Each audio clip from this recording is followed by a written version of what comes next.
we're going to be talking about mental maths this morning. Mental maths. And this is something that some people struggle to get their head around. But it's something that can either help you or kind of make you. Yeah. So it can hinder you, it can make you win, it can make you lose. It is a way that literally you could lose deals. And so I want to talk about this because fundamentally, whatever you're doing on social media, whatever you're doing on LinkedIn or anywhere else, you're doing it for a result. And human beings, um, if you're trying to sell something, you have to forget human beings at the end of the day will exchange some money in their hand, not literally, but money in their hand for the services you offer. And that's basic commerce. Yeah. But let's say you don't sell something that's as intangible as clear cut. Customers, prospects will still do that mental math about what you do. They will still go through that process of working out, if I've got £100 in my hand or $100 in my hand and I'm going to give it to you, does what I get, is it worth more than the $100 I've parted with? And it does not matter what you sell, people will still do that maths in their head. And as sellers, you might not want to think of yourself as a seller because, you just market what you do, but you're still selling. You might be doing it more subtly than most, but you're still selling. When that prospect does that math in their head, you and I are responsible for the maths. We are responsible.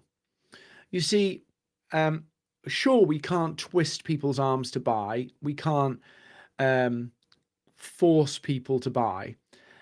But up to the point of them making and doing that mathematical calculation in their head, we are responsible for giving them the framing of what numbers they should use.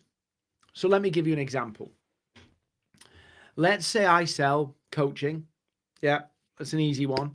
It's really intangible. I'm not going to get directly richer from that. It would be an indirect benefit. If I think more clearly, if I'm more confident, I could earn more money.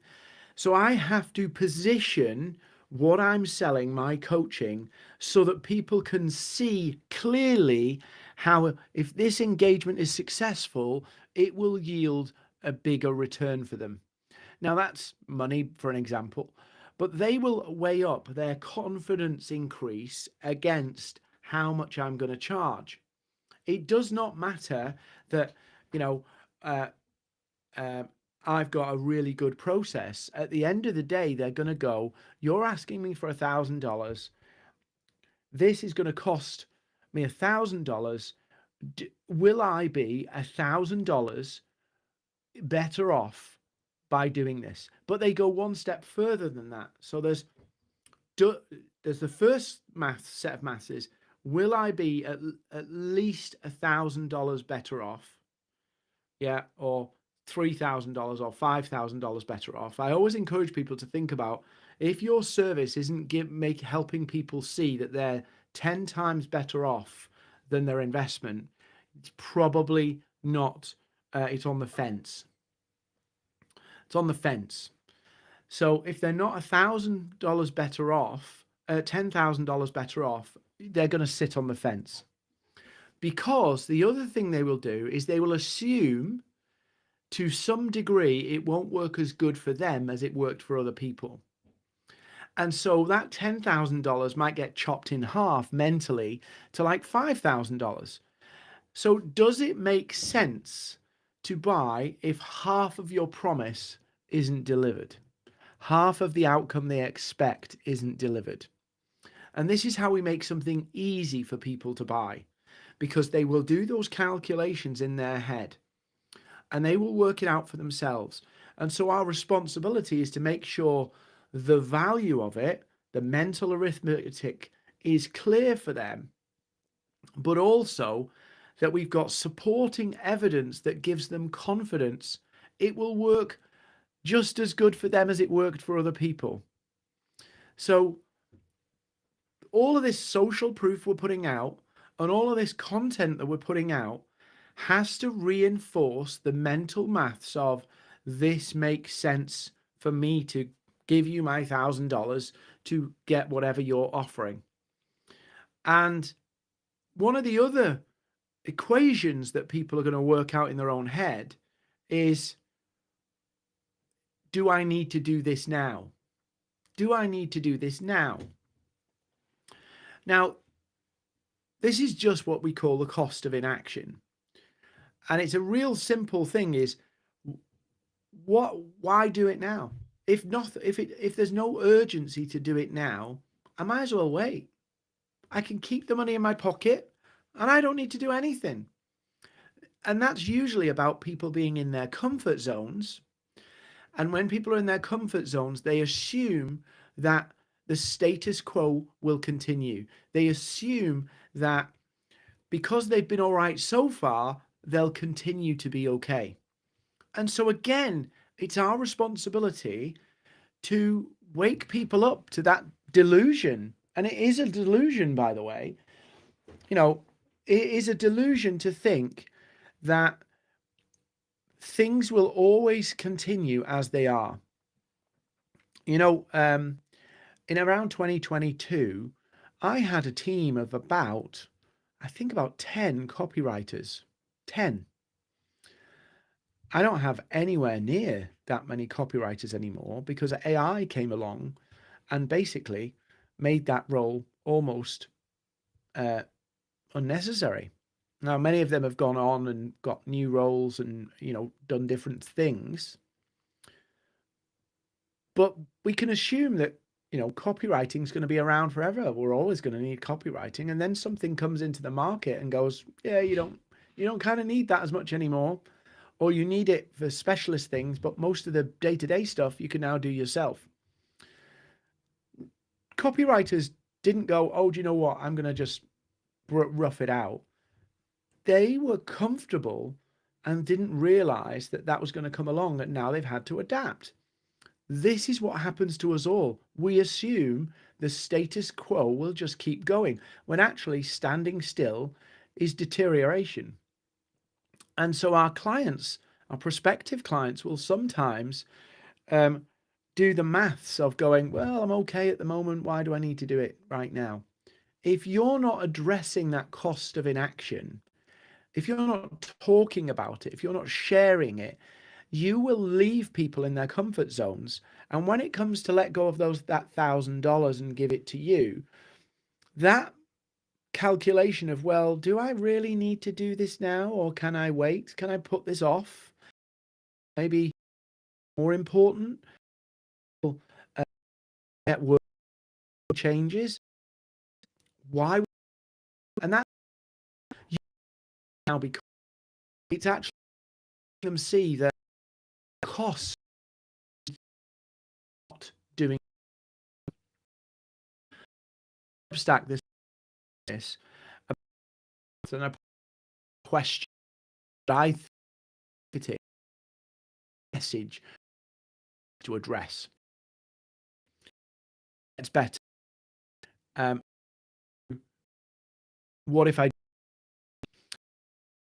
don't want it just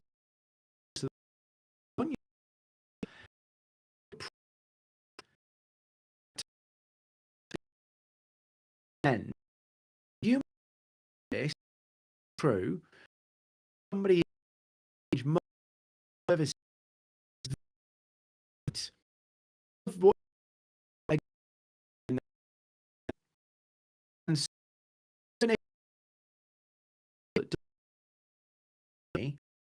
will be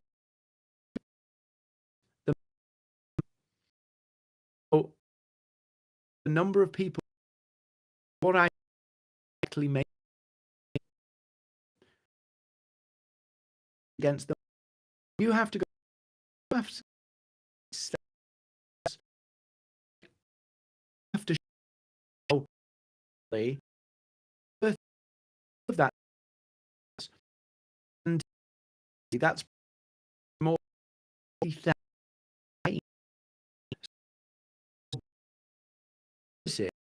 the action at this 6 can boy $1,000, 50,000 sell. Look at that. We're going to get it happen right. 16 will cost really that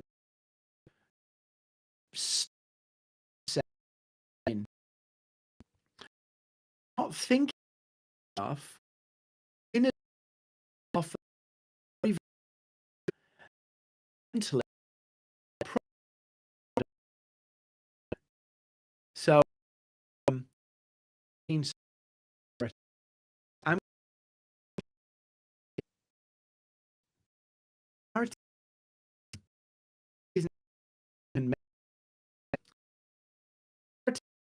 okay. That plan or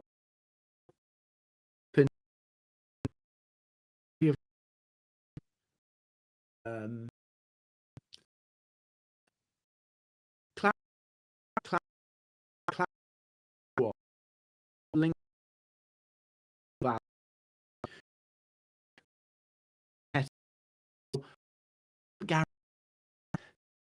to a out secret. You know, if you've got evidence that she all people some of them were did hey work work to achieve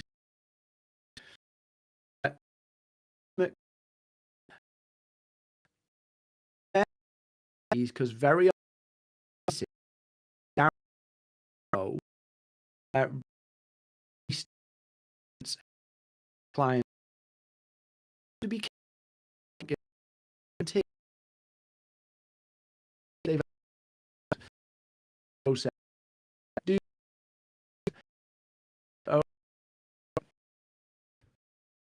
about reducing risk for them and helping them see the value. And ultimately, they are going to stack this value up against the money in their hand. And so if you go, okay, $6,000, right? Where's the $60,000 of benefit? Where's the $60,000 of benefit? Now, of course, you can't say, well, actually, you're going to get, you know, because of my service, you're going to make $1 million if you don't have a direct financial benefit. But the benefits you do have, clients will put numbers against them. How much is that worth? So if you can give people confidence, they will go, how much is that worth? Confidence for what? Yeah. So the confidence to do something, the doing something is actually what they will attach the money to. So confidence on its own is worthless. Yeah. It's worthless. I know I'm going to upset some people saying it. It's absolutely worthless. But confidence to do, be, and achieve something is valuable. And so you've got to figure out what does that confidence, which is actually the ability, gives them the ability to achieve something else. Ultimately, whatever your service is, it's a catalyst for change. It's a catalyst for change. And so if you try and value the catalyst without the change, the money in the hand will stay in their hand. because what you're doing is valuing a process and decoupling it from the change that happens. If you do that, if you decouple the process that you're going to do from the change, you're worthless. Yeah. Or you need a very, very well educated, very well informed, very researched buyer who is looking for that catalyst service. And they are few and far between.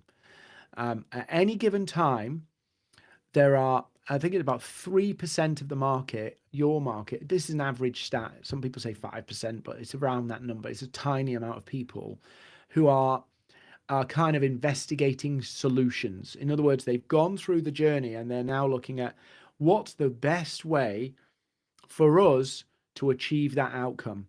And they're looking at the process to get there. That's people at the very end of their buying journey. That's people who are already prescriptive about how they want to work.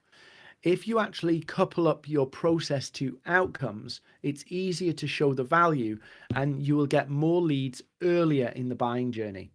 Now, that might mean you need to do more calls, but if you get to people earlier in the buying journey, they're more likely to convert with you than when you get down the end where it's a far more competitive process. So this mental arithmetic that people do is actually, it's critical that you understand how your offer will go through a prospect's mental arithmetic. And a really simple way to do this, a really simple approach to this, very, very easy to do, is put your offer together and then use a prompt similar to this and go, and go to ChatGPT or whichever and say, look, you are X, my target audience. Here's my offer. I want you to evaluate it based on the mental arithmetic they will do, appraising the value against the price. And if you do something similar to that, a prompt that asks them to do that mental arithmetic, they will, and there's some questions in the article I put on Substack that you could load into that prompt. That will help you see from an objective person's point of view how somebody else will stack up the money in their hand against your offer. You've got to go through this and scrutinize it. If you really want to sell it well and make it easy for you to sell what you do, you have to jump out of your shoes because you're biased. You think what you do is amazing. I think what I do is amazing, but you're biased. Your buyers will be a bit more skeptical than you. They won't be as convinced as you. They won't have seen everything that you do. So you step into their shoes and go, okay, you're asking me for 10 grand. Well, what do I get for 10 grand? And is it worth it? What's the likelihood I'm going to get a transformation? Will it make my life different? And they will add those things up against your price. So look, this is important for anybody, whether you sell B2B, B2C, whether you sell kind of soft services, whether you sell really focused services, whether you sell something that's hard and tangible, whether you sell intangibles, every buyer will go through that same process of going, you're asking me for this much money. Can I see how that stacks up to more can I work out in my head the maths of, does this stack up to more than you're asking me for? And what's the likelihood of me getting more back than I put in? And that's the weight of what your offer has to do. If it doesn't do that, it will be a slog to sell it. And so it's worth taking the time and going kind of like back through and going, let's just look at this with a critical eye and examine it, how they would do that maths. It will massively change the way you do business. It will change the way you sell.